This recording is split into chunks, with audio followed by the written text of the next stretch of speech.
ERC, quality service since 1972. Repairing TVs, console stereos, electronic musical instruments, pinball machines, arcade games, and more. Call 836-0454. This is the afternoon Weather Xtreme video. This is for Tuesday, the 7th of October. James Spann here in the Weather Center, and wet weather is the story, something we haven't talked about in a long time for us. We could use a good rain. Let's go to some Skycam shots. We'll begin way down on the Gulf Coast, where they were really inundated this morning. Some reports of 8-inch totals down in South Baldwin County. That's our Skycam on top of the Phoenix All Suites looking west. The rain has ended for now. At that site, the rainfall total showed 3.23 this morning, but one way or the other, a big soaking and flash flooding issues. Pensacola had over 6 inches. Here's a look at the sky from Tuscaloosa. Pretty much cloudy, a few little patches of blue up there. And the same thing from Cullman. In fact, I was just up there speaking to the 6th graders at Cullman East Elementary School. Big trough approaching from the west. That dynamic support should bring an increase in showers and thunderstorms to the state tonight and tomorrow. And hopefully we'll pick up some beneficial amounts from this thing. There's a look at the radar at 2:08 this afternoon. And the bulk of the showers are over the northern part of Alabama, north of Interstate 20, especially over the Tennessee Valley. So far, the action over the central part of the state rather limited. And again, all along, we've thought the most widespread rain will come tonight and tomorrow. There's the regional composite, and you can see broken showers and thunderstorms back over into far eastern Arkansas and eastern Louisiana. And again, a big, massive rain just off the Gulf Coast down there.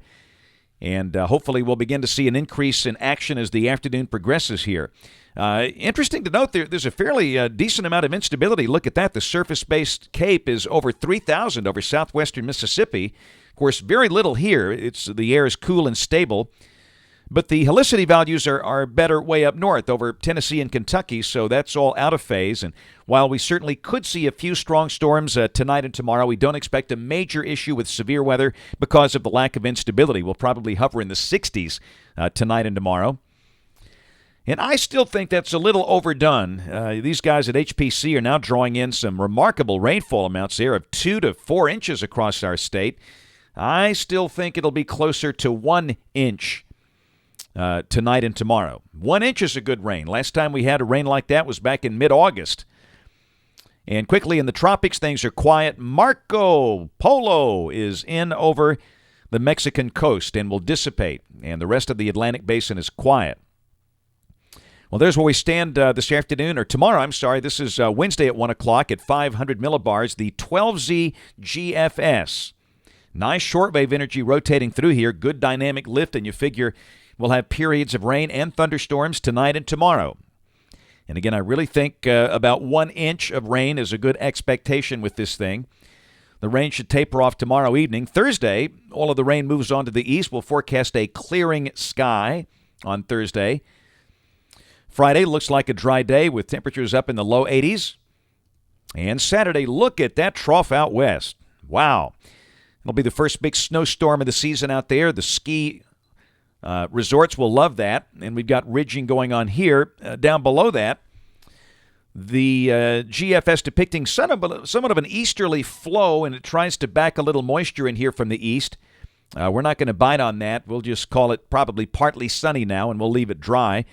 And again, you can see the cold, snowy setup out there in the Rockies. Sunday, same thing, an easterly flow. We'll have to watch for Atlantic moisture that might try to slip in here from the east. I don't think we need to mention any chance of rain at this point.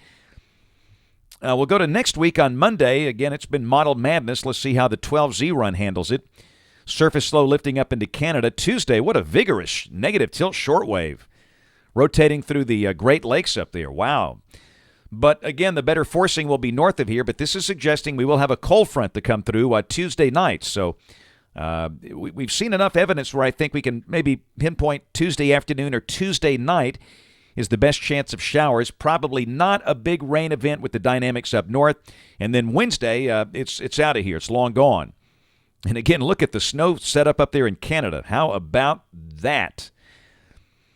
A couple of days later, on the 17th of October, we note a tropical-type system. Now, instead of around Miami, it's over the far eastern Bahamas. And 3 days later, that zips out to sea without touching the United States mainland.